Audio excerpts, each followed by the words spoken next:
Hello friends, welcome to my YouTube channel.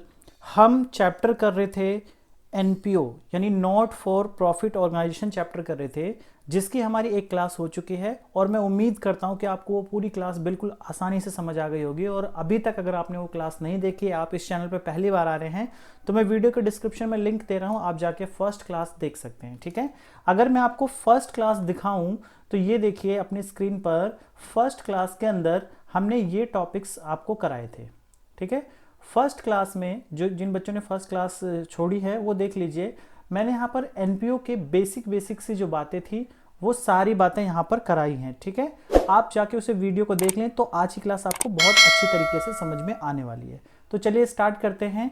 यहाँ पर अगर आप देखते हैं तो मैंने फर्स्ट क्लास में आपको बताया था कि जो अकाउंटिंग हमारी होनी है वो यहाँ से होनी है। ठीक है, इतने टॉपिक्स हम यहाँ पर करेंगे और जिसका फर्स्ट टॉपिक है फंड बेस्ड अकाउंट, तो हम फंड बेस्ड अकाउंटिंग स्टार्ट करने जा रहे हैं। ठीक है, तो फंड बेस्ड अकाउंटिंग का मतलब क्या, यहाँ पर जो भी हमारे पास फंड आया होगा, है ना, या डोनेशन मान लो, चलो डोनेशन मान लो, फंड नहीं तो डोनेशन की तरह ट्रीट कर लो, कि जो भी हमारे पास किसी ने किसी भी तरह का बेटा फंड दिया होगा, जो भी हमारे पास पैसे किसी ने दिए होंगे, डोनेट किए होंगे या फंड दिया होगा।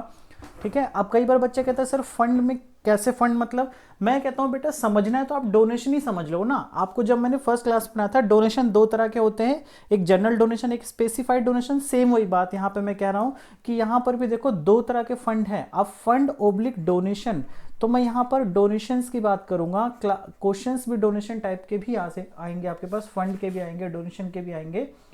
तो यहां पर देखिए डोनेशन हो चाहे फंड हो, इसी तरह से आपको इसकी ट्रीटमेंट करनी है। तो मैंने कहा कि अगर आपका बेटा फंड जो है वो जनरल फंड है, जनरल फंड का मतलब कुछ भी नहीं बता रखा, सिर्फ लिखा है फंड 30,000। जैसे मान लो क्वेश्चन में लिख देता है आपको कि जो फंड है वो है 30,000 रुपये, बस। अब आपको ये नहीं बता रहा कि ये कौन सा फंड है, तो इसको बोलते हैं जनरल फंड। इस तरह के जो भी फंड्स होंगे उनको हम अपनी इनकम साइड में दिखाएंगे। ठीक है, जब हम रिसिप्ट एंड पेमेंट अकाउंट बनाते हैं तो इनकम, या फिर रिसिप्ट पेमेंट बना रहे तो रिसिप्ट साइड में दिखा होगा, इनकम एक्सपेंडिचर में इनकम साइड में।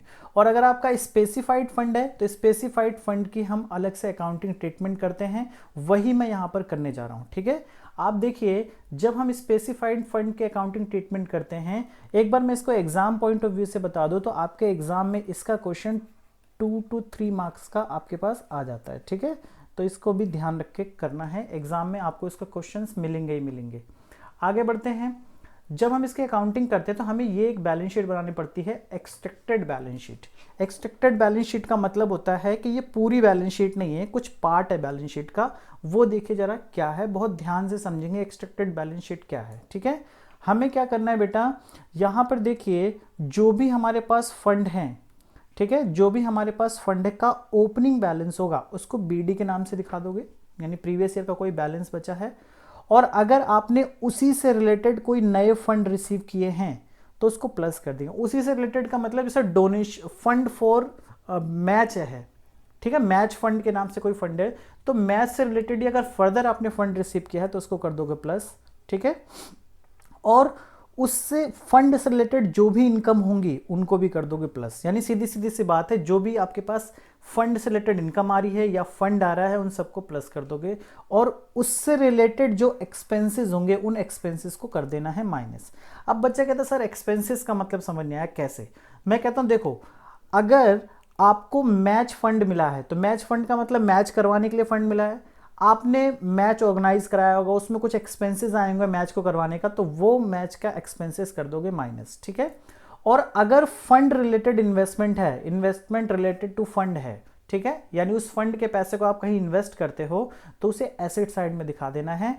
और ये बैलेंस शीट आपकी कभी भी टैली नहीं होती है क्योंकि ये एक्सट्रैक्टेड बैलेंस शीट है, पूरी बैलेंस शीट नहीं है। ठीक है, उम्मीद करता हूं कि आपको चीजें समझ में आई होंगी। ओके, मैंने क्या बोला, जो फंड है उस फंड से रिलेटेड चीज़ों को, उस फंड से रिलेटेड इनकम को कर देना है प्लस, और उस फंड से रिलेटेड इनकम को कर देना है माइनस। ठीक है, और दूसरी बात है कि अगर क्वेश्चन में कोई और फंड है या और कुछ है, क्वेश्चन में कोई और फंड है या कुछ और है, तो आप उसे इनकम एंड एक्सपेंडिचर अकाउंट में अलग से दिखा दोगे। ठीक है, कैसे, ये देखिए मैं आपको क्वेश्चंस कराता हूं तो चीजें क्लियर होंगी। आपके पास ये क्वेश्चन है एक, ठीक है, क्वेश्चन देखिए क्या है, लिखा है how are the following item show in not for profit organisation आपसे कहता है कि बताइए नॉट फॉर प्रॉफिट ऑर्गेनाइजेशन में इन चीज़ों को किस तरह से शो करना है। आप ध्यान से देखते जाइए किस तरह से शो करना है नॉट फॉर प्रॉफिट ऑर्गेनाइजेशन के अंदर। आप देखेंगे यहाँ पर तो मेरे पास जो फंड है वो कौन सा फंड है बताइए बेटा, कौन सा फंड है? Tournament fund. इसका मतलब ये फंड किस लिए मिला है? ये फंड मिला है टूर्नामेंट कराने के लिए। क्लियर है बातें यहां तक? ओके। जब आपने टूर्नामेंट कराया तो उस टूर्नामेंट में आपके कुछ एक्सपेंसेस हुए। भाई टूर्नामेंट कराओगे, टूर्नामेंट मैच हुआ या किसी भी चीज़ का टूर्नामेंट हुआ तो उसमें कुछ एक्सपेंसेस हुए, तो ये आपने उसके एक्सपेंसेस देखे। और उस टूर्नामेंट को कराने से आपने कुछ रिसिप्ट कर ली। रिसिप्ट का मतलब मान लेते हैं कि मैच का एक टूर्नामेंट कराया, ठीक है, मैच का एक टूर्नामेंट कराया, उसके टिकट्स वगैरह बेच के आपके पास ये इनकम आई। तो ये तीन चीज़ें आपके सामने हैं। अब अगर एक बार मैं दोबारा से उस कॉन्सेप्ट को दिखाऊं तो आप देखेंगे इस कॉन्सेप्ट में हमने दोबारा से क्या पढ़ा था। यहाँ पे देखिए मैंने कहा था कि भाई फंड जो ओपनिंग बैलेंस होगा उसमें न्यू फंड को प्लस कर देना, इनकम अगर कोई फंड पे आई है तो उसे कर देना माइनस, रिलेटेड टू फंड हो और रिलेटेड टू एक्सपेंस हो को कर देना है माइनस, इनकम को करना है प्लस और एक्सपेंस को कर देना है माइनस। अब उन्हीं चीज़ों को ध्यान में रख के हम ये वाला क्वेश्चन करने जा रहे हैं, ठीक है। आप ध्यान से देखेंगे तो बिल्कुल भी प्रॉब्लम नहीं होगी इन सब सारी चीज़ों के अंदर। तो यहाँ पर हम एक एक्सट्रैक्टेड बैलेंस शीट बना देते हैं, ठीक है, एक एक्सट्रैक्टेड बैलेंस शीट। यहाँ पे देखिए एक एक्सट्रैक्टेड बैलेंस शीट बना रहे हैं। आप इन सब चीज़ों को अपनी कॉपी में भी नोट करते रहना, ठीक है। और अगर आपको फर्स्ट वीडियो आपने देखी होगी और अगर आपको लगता है कि आपके लिए हेल्पफुल हो रही हैं तो अपने फ्रेंड्स में भी शेयर करें जिसको इस टॉपिक में दिक्कत है, ठीक है। यहाँ पर है आपकी एसेट्स और ये हैं आपकी लायबिलिटी, ठीक है। ये कौन सी बैलेंस शीट है? ये आपकी है एक्सट्रैक्टेड बैलेंस शीट, ठीक है। स्टार्ट करते हैं। सबसे पहले टूर्नामेंट फंड, तो मैंने बोला था कि टूर्नामेंट जो फंड है ये एक तरह से आपको लायबिलिटी माननी है क्योंकि कंडीशनल फंड कोई सा भी हो लायबिलिटी है। तो टूर्नामेंट फंड, कितना टूर्नामेंट फंड है? 50,000। ओपनिंग बैलेंस तो कुछ था नहीं, ठीक है। अब माइनस कर दो जो भी टूर्नामेंट के एक्सपेंसेस हुए हैं, जो भी टूर्नामेंट के एक्सपेंसेस हुए हैं उनको कर दो माइनस। तो टूर्नामेंट के एक्सपेंसेस हुए 15,000 और प्लस कर दो जो भी रिसिप्ट है, ठीक है, जो भी रिसिप्ट है फ्रॉम, किससे रिसिप्ट आती है? टूर्नामेंट से, ठीक है, इसको कर दोगे प्लस। तो ये हो गए आपके 20,000। अब इसका एट द एंड जो भी आंसर आएगा टोटल वोटल करके वो आपका आंसर हो जाएगा। कितना के 70 हो गए प्लस के और माइनस कर दो 15,000। तो 70 में से 15 माइनस करोगे तो कितना आ गया? 55,000 रुपीज़, ठीक है। और मैंने आपको स्टार्टिंग बताई ये बैलेंस शीट टैली नहीं होगी तो आप ऐसे करके इसको छोड़ दोगे। क्लियर? उम्मीद करता हूँ कि फर्स्ट क्वेश्चन आपको बिल्कुल समझ आ गया होगा, कहीं से भी कोई प्रॉब्लम वाली बात नहीं है यहाँ पर, ठीक है। चलिए आगे चलते हैं। पॉइंट नंबर नेक्स्ट क्वेश्चन की तरफ चलते हैं। क्वेश्चंस जितने ज़्यादा करोगे बेटा टॉपिक उतना ज़्यादा क्लियर हो जाएगा। ये रहा आपका क्वेश्चन, ठीक है। टीएस ग्रेवाल के ही क्वेश्चन है, अगर आपके पास बुक है तो आप बुक में देख सकते हो कौन से क्वेश्चन है। चलिए स्टार्ट करते हैं। ये दो क्वेश्चन अपने आप में अलग अलग हैं। केस नंबर 1 यानी फर्स्ट के क्वेश्चन समझ लो, इसे केस नंबर 2 यानी दो क्वेश्चन हम समझ के इसको करते हैं, ठीक है। स्टार्ट करते हैं। सबसे पहले दिया हुआ है प्राइज फंड, यानी ये फंड किस लिए है बेटा? प्राइज डिस्ट्रीब्यूशन के लिए। कितना प्राइज फंड है? 50,000। और प्राइस पेड आपने जो किए हैं 12,000, यानी आपको फंड जो मिला हुआ है वो 50 का मिला हुआ है और आपने उससे रिलेटेड जो एक्सपेंसेस किए हैं वो एक्सपेंसेस कितने हुए आपके? 12,000 रुपीज़, ठीक है। क्लियर? और आगे देखो क्या लिखा हुआ? Match expenses 15,000। अब यहीं पर आपको मैं समझा रहा था ऊपर कि बेटा अगर आपका कोई अदर एक्सपेंस आता है तो वो बैलेंस शीट में नहीं आएगा, वो इनकम एंड एक्सपेंडिचर अकाउंट में आएगा। अब यहाँ पे देखिए मैच से रिलेटेड प्राइस से रिलेटेड फंड तो आ जाएगा, लेकिन ये मैच एक्सपेंसेस प्राइस से रिलेटेड नहीं है, ये कोई और एक्सपेंस है, ठीक है। तो इसको अदर अकाउंट में आपको दिखाना पड़ेगा। तो चलिए पहले फर्स्ट केस करते हैं फिर सेकेंड केस करते हैं। तो देखिए फर्स्ट केस इसका, केस नंबर फर्स्ट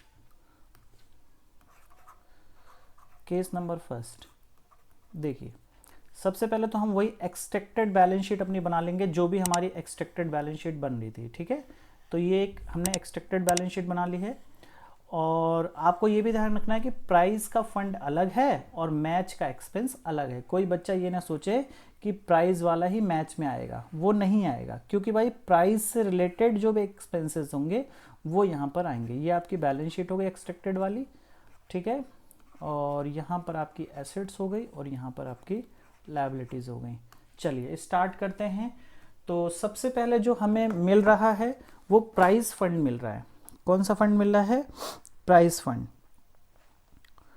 तो हम कर लेते हैं इसको, प्राइस फंड लिख लेते हैं, प्राइस फंड,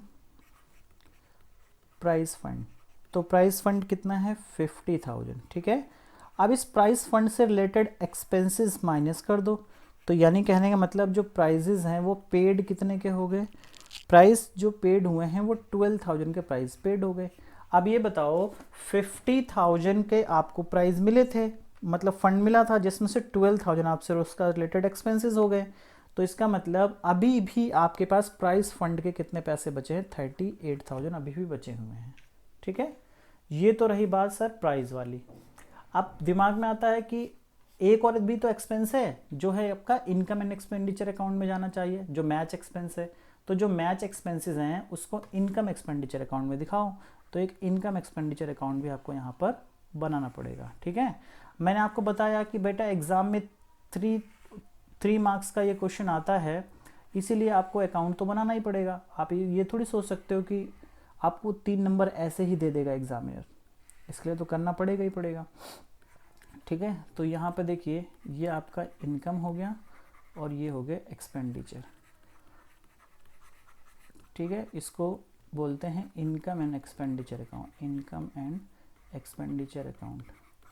ये आपकी क्रेडिट साइड और ये आपकी डेबिट साइड, ठीक है।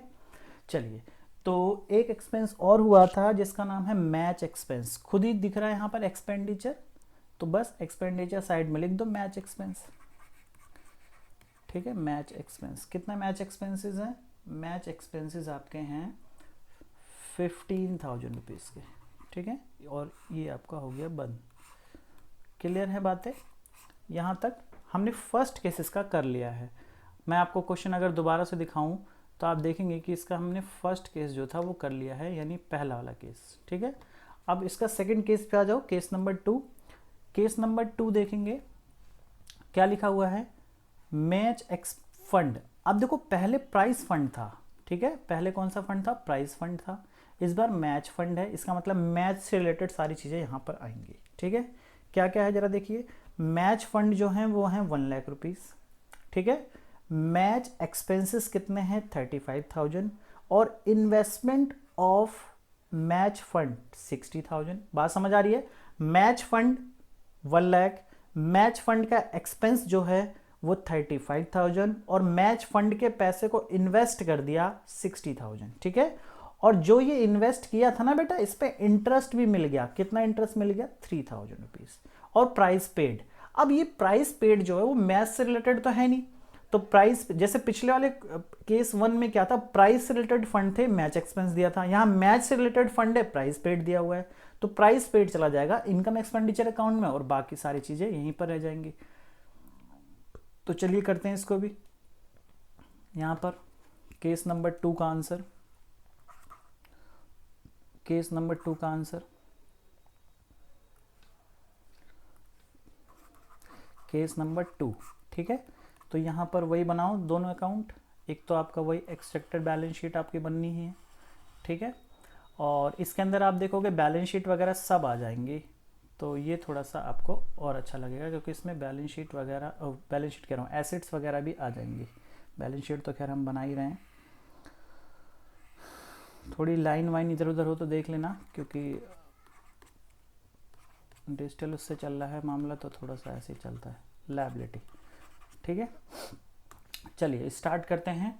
सबसे पहले तो जो मेरे पास फंड है उसकी बात कर लेता हूँ। तो मैच फंड है, ठीक है, मैच फंड। तो मैच फंड कितने के हैं? मैच फंड है 1 लाख रुपीज़ के, तो मैच फंड की वैल्यू आ गई 1 लाख रुपीज़, ओके। फिर मैच एक्सपेंसेस हैं, तो जो एक्सपेंस होंगे वो माइनस होते हैं, आपको मैंने पहले ही बता दिया। मैच रिलेटेड एक्सपेंसेस माइनस कितने हैं? 35,000 रुपीज़ मैच के एक्सपेंस है, तो ये आपने कर दिया माइनस, ब्रैकेट लगा दिया। आगे बढ़ते हैं, इन्वेस्टमेंट, बेटा इन्वेस्टमेंट तो मैच फंड, ठीक है, तो मैच फंड की इन्वेस्टमेंट हो सकता है कि अब बच्चे कहते हैं सर ये इन्वेस्ट क्यों हो रहे हैं। देखो मैच फंड कराने के लिए हो सकता है पैसे मिले हों और पैसे बच गए हों, है ना, अमाउंट बच गया हो, तो उन्होंने सोचा चलो इन्वेस्ट कर देते हैं, तो मैच फंड की इन्वेस्टमेंट्स हो गई। और इंटरेस्ट ऑन मैच फंड, तो यहाँ पर इंटरेस्ट ऑन इन्वेस्टमेंट, तो जो पैसा इन्वेस्ट किया था उस पर आपको मिल गया इंटरेस्ट। कितना इंटरेस्ट मिल गया है इस पर, 3000 रुपीज़ का इंटरेस्ट मिल गया है। और तो नेक्स्ट जो है वो प्राइस पेड है, तो प्राइस पेड तो इसमें आएगा नहीं, तो यहाँ पर देख लीजिए कितना हो गया, ये हो गए 1,03,000 टोटल, और इसमें से माइनस कर दो 35,000 रुपीज़, तो ये हो गए 68,000, ठीक है बेटा 68,000। और ये मैंने आपको पहले बताया टैली नहीं होता क्योंकि ये फुल बैलेंस शीट नहीं है, ठीक है। बाई चांस अगर किसी क्वेश्चन में टैली हो जाता है तो ये बस बाई चांस की बात है, वैसे होगा नहीं, ठीक है। और इसके साथ एक और एक्सपेंस था, तो एक और एक्सपेंस के लिए आपको अलग से एक अकाउंट बनाना पड़ता है जिसका नाम है इनकम एंड एक्सपेंडिचर अकाउंट। तो एक अकाउंट और बना low income and expenditure account का। तो ये लीजिए इनकम एंड एक्सपेंडिचर अकाउंट, छोटा सा ही बनेगा क्योंकि कुछ इसमें है नहीं, तो ये हो गया इनकम एंड एक्सपेंडिचर अकाउंट, ठीक है, ओके। चलिए फिर इसके आगे यहाँ पर आपकी इनकम्स आती हैं, ये अमाउंट हो गया, अमाउंट और एक्सपेंडिचर, ठीक है। और यहाँ पे सारी जो क्वेश्चन में बातें चली थी वो मैच फंड से रिलेटेड चली थी, सिर्फ एक ही फंड अलग से आया है, तो जो अलग से आया है उसके बारे में बात कर लेते हैं। उसका नाम क्या है, प्राइज अवॉर्डेड। तो यहाँ पर आपके पास जो आ जाएगा वो प्राइज, ठीक है, प्राइजेस अवॉर्डेड है। तो प्राइज अवार्ड जो किए हैं वो अलग बात थी बेटा यहाँ पर, ठीक है। कितना अवॉर्डेड है, वो है 19,000 रुपीज़, क्लियर। ये कोई भी full balance sheet full detail नहीं है, इसलिए हम इसका टोटल नहीं करते हैं यहाँ पर। आगे बढ़ते हैं, उम्मीद कर रहा हूँ कि आपको चीज़ें बिल्कुल समझ में आ रही होंगी। एक क्वेश्चन और कराते हैं, फिर आप इससे रिलेटेड क्वेश्चन अपने आप कर सकते हैं, बड़े आराम से कर सकते हैं, कोई भी प्रॉब्लम वाली बात नहीं है, ठीक है। और जो ये मैं क्लास में लिखवा रहा हूँ बेटा, इसका पीडीएफ मिल जाएगा वीडियो को डिस्क्रिप्शन में, ठीक है। और अपने फ्रेंड्स में भी शेयर करें, चैनल को सब्सक्राइब जरूर करें, आने वाली वीडियोस इससे रिलेटेड जो भी आएंगे। चलिए आगे बढ़ते हैं। ये कुछ डिटेल्स दे रखी हैं और इसको आप करने की कोशिश करिए। देखिए क्या है, मैच फंड कितना है 80,000, मैच फंड की इन्वेस्टमेंट 72,000, मैच फंड का bank balance 3500, interest on investment 2880 और मैच एक्सपेंसेस 55। मुझे पता है कि आपके दिमाग में ये आ रहा होगा कि ये तो हम खुद भी कर सकते हैं, लेकिन फिर भी एक क्वेश्चन और करा देता हूँ, फिर बाकी आप क्वेश्चंस अपने आप करते रहना, कोई प्रॉब्लम वाली बात ही नहीं है, ठीक है। तो चलिए ये वाला क्वेश्चन भी हम करते हैं।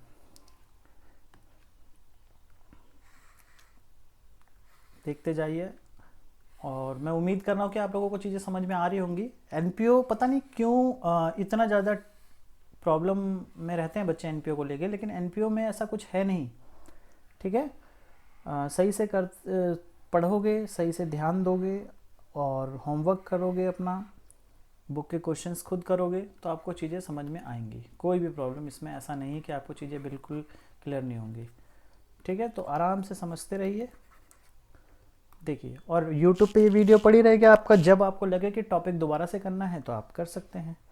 मैच फंड, ठीक है, यहाँ पे देखिए मैच फंड, तो मैच फंड कितने के हैं 80,000 रुपीज़ के मैच फंड है, ठीक है। और माइनस कर, फिर नेक्स्ट आ जाओ मैच फंड इन्वेस्टमेंट, तो ये तो एसेट्स हो गई बेटा हमारी, तो मैच फंड इन्वेस्टमेंट इसकी एसेट्स हो गई। तो मैच फंड इन्वेस्टमेंट कितने के हैं, वो हैं 72,000 रुपीज़ के। नेक्स्ट आ जाओ मैच फंड का बैंक बैलेंस, तो यहाँ पे देखिए मैच फंड का बैंक बैलेंस, तो मैच फंड का बैंक बैलेंस कितना आ गया, वो हो गया 3500। नेक्स्ट आ जाओ इंटरेस्ट ऑन मैच फंड, तो यहाँ पर प्लस कर दो इंटरेस्ट ऑन मैच फंड, तो यहाँ पर देखिए मैच फंड का इंटरेस्ट भी आ गया, कितना है 2880। और नेक्स्ट आ गया मैच फंड के एक्सपेंसेस, तो यहाँ पर हो गए मैच के एक्सपेंसेस, कितने एक्सपेंसेस आ गए 5500। और ये सारी चीज़ें क्लोज कर दो और आपका आंसर आ जाएगा। ठीक है, ओके। तो प्लस माइनस कर लेते हैं, 80,000 प्लस 2880 और माइनस कर दो 5500, तो ये हो गए 77380। ठीक है, और बस यहाँ तक आपको करके ये छोड़ना है। ठीक है, इतना ही करते हैं आज। और ये टॉपिक आप बाकी जो बचे हुए क्वेश्चंस हैं आपके बुक के उसको ट्राई ज़रूर करेंगे, और कहीं पर भी कोई प्रॉब्लम होगी तो आप मुझे बता देना वीडियो के डिस्क्रिप्शन में जाके कि सर ये क्वेश्चन भी हमारे बुक का करवा दीजिए, टी.एस. ग्रेवाल का। जो मेरे पास अभी बुक है वो टी.एस. ग्रेवाल ही है जिससे ज़्यादातर बच्चे पढ़ते हैं। अगर आपके पास कोई अदर बुक है तो किसी भी बुक से आप कर सकते हो, कोई प्रॉब्लम नहीं है। ठीक है, और आप इस वीडियो को बेटा शेयर ज़रूर करना अपने फ्रेंड्स के अंदर, और चैनल को सब्सक्राइब कर लें। मिलते हैं नेक्स्ट वीडियो में। आज के लिए इतना ही, ये टॉपिक कंप्लीट। फिर नेक्स्ट टॉपिक में मिलेंगे, नेक्स्ट वीडियो में मिलेंगे नए टॉपिक के साथ। तब तक के लिए बाय। कॉपी में नोट कर लेना और होमवर्क जो भी से रिलेटेड क्वेश्चन है वो ज़रूर करना।